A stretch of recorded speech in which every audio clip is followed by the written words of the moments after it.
మీ పిల్లల డాక్టర్ కల డబ్బు వల్ల ఆగిపోవద్దు. కేవలం 18 లక్షల నుంచి ఎంబీబీఎస్ విదేశాల్లో.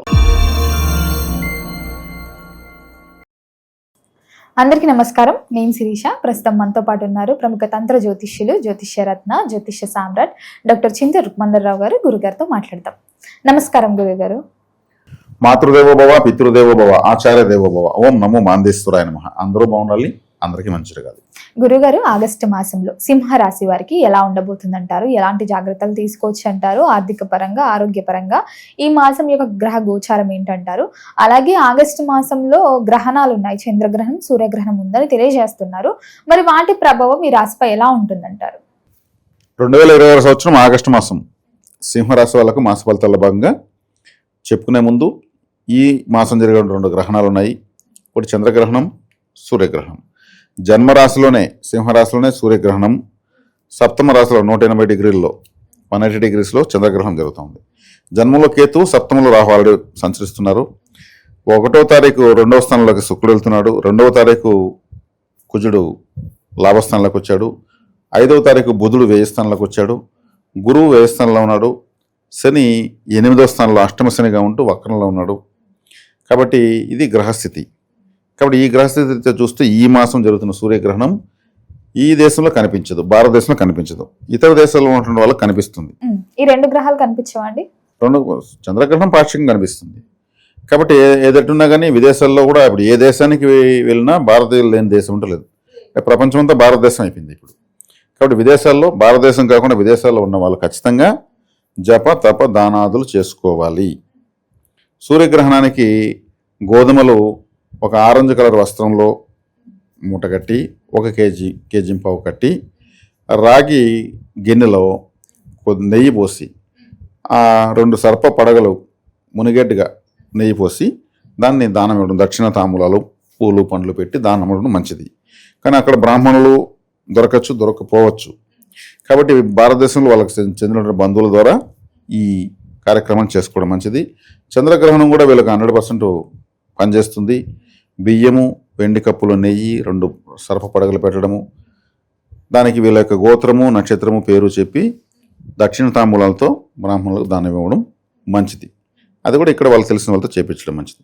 కాబట్టి ఎంతోమంది విదేశాలకు వెళ్ళి ఇక్కడ నుంచి కుటుంబాలు వదిలి అక్కడ ఉంటూ సంపాదిస్తూ ఇక్కడ పంపిస్తుంటారు. అక్కడ ఏదైనా మంచి చెడ్డైనా ఇక్కడి నుంచి ఎవరు పరిగెత్తుకుని వెళ్ళే వాళ్ళు ఉండరు. కాబట్టి అక్కడ వాళ్ళు క్షేమంగా ఉండాలి. కాబట్టి ఈ సింహరాశిలో పుట్టిన వాళ్ళు చక్కగా ఇటువంటి పరిహారం చేసుకోవడం చాలా మంచిది. ఈ మాసం గ్రహస్థితి చెప్పాను కదా. 1వ తారీఖు శుక్రుడు 2వ ఇంట్లోకి ఉన్నాడు. 2వ తారీఖు కుజుడు లాభంలోకి వచ్చాడు. 5వ తారీఖు బుధుడు వ్యయంలోకి వచ్చాడు.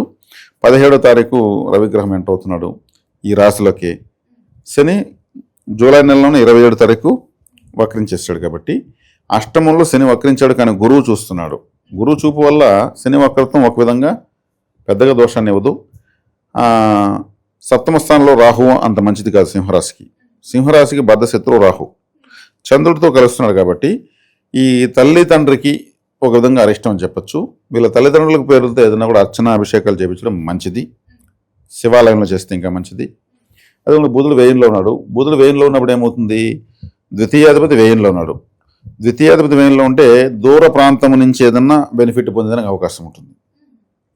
వ్యయం అంటే దూర ప్రాంతము, ద్వితీయం అంటే కుటుంబ స్థానము, ధనస్థానము.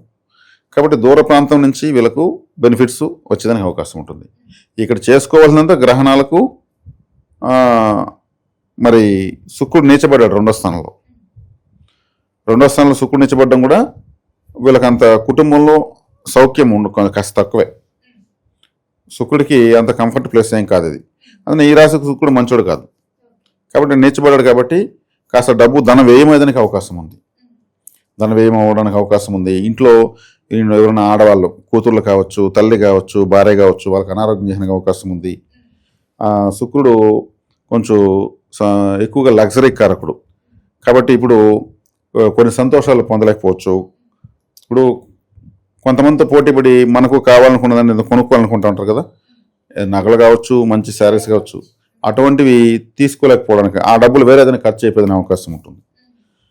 ఆభరణాలు, నగిషీలు, మంచి క్లాస్గా ఉన్న దుస్తులు, ఫ్యాషన్ వెహికల్స్, ఇవంతా శుక్రుడే. ఆయన నీచబడ్డాడు. ఇప్పుడు ఒకవేళ వాటి మీద పెట్టుబడులు పెడితే కూడా సరిగ్గా కుదరవు, సరైనటువంటి కుదరవు. ఈ సంవత్సరం అంటే ఈ మాసం సినిమా కళారంగంలో సింహరాశి వాళ్ళు ఎవరైనా ఉంటే కూడా కాస్త జాగ్రత్తగా ఉండాలి. కొంచెం అవకాశాలు తగ్గడము, ఛాన్స్ వచ్చినట్టే మళ్ళీ ఛాన్స్ ఎగిరిపోవడము, వీళ్ళకు సరైనటువంటి టాలెంట్ అయినటువంటి ఒక పాత్ర దొరక్కపోవడము, లేదు వీళ్ళకి ఏదైనా అనారోగ్యం చేసి షూటింగ్కి అటెండ్ కాలేకపోవడము, ఏదో ఒకైతే అడ్డంకైతే ఉంటుంది. శుక్రుడు అంటే సినిమా రంగము కాబట్టి ఈ శుక్రుడు ఇలా అన్కంఫర్టబుల్ ఉండడము, చంద్రుడు చంద్రగ్రహణం జరగడము, సిల్వర్ స్క్రీన్ అంటారు కదా, ఆ స్క్రీన్ చంద్రుడు, చందమామలాగా ఉంటుంది స్క్రీన్, దానిపైన అన్ని బొమ్మలు కనిపిస్తాయి. అక్కడ కనిపించే రంగురంగుల బొమ్మలు శుక్రుడు. కాబట్టి శుక్రుడు బాగాలేదు, చంద్రుడు బాగాలేదు. చంద్రుడు గ్రహణం ఇంట్లో ఉన్నాడు కాబట్టి ఈ గ్రహణం యొక్క పరిహారాలు చేసుకోవడం మంచి. ఇప్పుడు భారతదేశంలో కనిపించదు, మాకెందుకు ఎంతసేపు చెప్తున్నాను అనొచ్చు, కానీ భారతదేశంలో పాక్షికంగా కనిపిస్తుందని చెప్పాను. కాబట్టి చంద్రగ్రహణానికి సంబంధించి ప్రభావం ఉంటుంది. చూపించుకోవాలి. కాబట్టి రవిచంద్రులకు చెప్పండి శివాలయంలో ఎక్కువగా వెళ్ళి రావడం మంచిది. వీళ్ళు సింహరాశి యాక్టివేట్ ఎప్పుడవుతుందంటే గ్రహణానికి సంబంధించి గ్రహణ సంబంధం లేకుండా శివాలయానికి వెళ్తే సింహరాశి యాక్టివేట్ అవుతుంది. ఎప్పుడైనా సరే లైఫ్ టైం సింహరాశి వాళ్ళు ఎక్కువ శివాలయానికి వెళ్ళే కొద్దిగా డెవలప్ అయిపోతారు. అది ఎంత అష్టమ శని ఎల్నాటి శని గురుబలం లేకపోని ఇంకే 9 గ్రహాలు బాగాలేకపోని శివాలయంలో వెళ్ళి కూర్చొని వస్తూ ఉంటే చాలు. Minimum 24 minutes. 24 minutes అంటే ఒక గడియ కాలం అని అర్థం. కాబట్టి ఒక 2 గడియలు కూర్చుంటే ఇంకా మంచిది. 48 నిమిషాలు వీళ్ళకి జరగాలని జరిగిపోతూ ఉంటాయి. కాబట్టి లైఫ్ టైం రెమెడీ శివాలయం కాబట్టి నందీశ్వరారాధన చాలా మంచిది, గోసేవ చాలా మంచిది. ఎటువంటి పరిస్థితుల్లో అయినా సరే వీళ్ళను అప్డేట్ చేస్తుంది ఖచ్చితంగా. కాబట్టి ఈ పరిహారం ఇప్పుడు చాలా చాలా అవసరం. కాబట్టి శివాలయానికి ఎక్కువ వెళ్ళడం ఉత్తమం. మరి గురుగారు ఆర్థిక పరంగా కూడా ఎలా ఉంటుందంటారు సింహరాశి వారికి మాసంలో? ఆర్థికంగా 2వ స్థానంలోనే ధనపరంగా బాగాలేదు. ధనస్థానంలో శుక్రుడు నీచబడ్డాడని చెప్పాను కదా, జన్మంలో గ్రహణం జరుగుతూ ఉంది, సప్తమంలో గ్రహణం జరుగుతూ ఉంది. కాబట్టి పే స్థానంలో బుధుడు ఉన్నాడు అంటే దూర ప్రాంతం ద్వారా బెనిఫిట్ ఉందని అర్థం. ఎవరైనా ఇప్పుడు బయట ఇప్పుడు వీళ్ళ ఊరి నుంచి ఒక 120 కిలోమీటర్ దాటి ఏదైనా వాళ్ళ వృత్తి ఉద్యోగ వ్యాపారాల్లో ఉంటే సౌఖ్యంగా ఉంటుంది. సొంత ఊర్లో ఉండడం కొంచెం కష్టమని అర్థం. మరి గురుగారు సింహరాశి వారికి ఈ మాసంలో ఒక హెచ్చరిక జాగ్రత్త అంటే ఏం చెప్తారండి? సింహరాశి వాళ్ళకి హెచ్చరిక జాగ్రత్త అంటే జన్మంలో కేతు ఉన్నాడు. జన్మంలో కేతు అంటే తలలేని గ్రహము, తల లేదు. కాబట్టి మామూలుగా తలలేని కేతు జన్మంలో ఉంటే విరక్తి, వైరాగ్యము, అసహనము, కోపము, విసుగు ఇవన్నీ వస్తూ ఉంటాయి. మతిమరపు వస్తూ ఉంటుంది, నిద్ర సరిగ్గా ఉండదు. అప్పుడు తల మీద పెట్టే వస్తువు ఏది? టోపీలు, హెల్మెట్లు, దువ్వెన్లు, ఇవి దానం చేస్తే మంచిది. దువ్వెన అంటే అందరూ బాగా దూకుంటారు. ఒక ఇంటర్వ్యూ పోయేటప్పుడు ముందుగా హెయిర్ స్టైల్ చూసుకుంటారు. మరి ఆడవాళ్ళు అయితే గంటలకు దూతారు. ఈ దువ్వెనలు ఇవ్వచ్చు. ఇంకొంచెం వాళ్ళ స్తోమత ఉంటే టోపీలు ఇవ్వచ్చు. ఇంకా స్తోమత ఉంటే హెల్మెట్లు ఇవ్వచ్చు. ఎవరి స్థితిని బట్టి వాళ్ళు అలా చేయడం మంచిది. కేతు ఎప్పుడు కానీ ఎవరికైనా జన్మంలో ఉంటున్నా లేదా ఇంకేదైనా ముఖ్యమైన స్థానాలు ఉన్నా ఇవి ఇవ్వడం వల్ల కేతు గ్రహం యొక్క వ్యతిరేకత పోతుంది, వీళ్ళకు అనుకూలత పెరుగుతుంది. కేతు అంటే ఆటంకం అని అర్థం. అంటే వీళ్ళకు ఉన్న చిన్న చిన్న ఆటంకాలు కూడా తొలగిపోతాయని అర్థం. మరి గురుగారు ఈ మాసంలో వీరు ఎలాంటి రెమెడీస్ చేసుకుంటే బాగుంటుందండి? మేము చెప్పినవన్నీ రెమెడీసే, ఇంతసేపు చెప్పినవన్నీ రెమెడీసే. దైవనామస్మరణ కూడా చేయొచ్చు కదా? దైవనామస్మరణ చేస్తే శివారాధన, సింహరాశి ఫుల్గా యాక్టివేట్ అవుతుంది. ఆగస్టు మాసంలో సింహరాశి వారికి ఎలా ఉంది, ఎలాంటి జాగ్రత్తలు తీసుకోవాలో తెలియజేసినందుకు ధన్యవాదాలండి. ధన్యవాదాలు.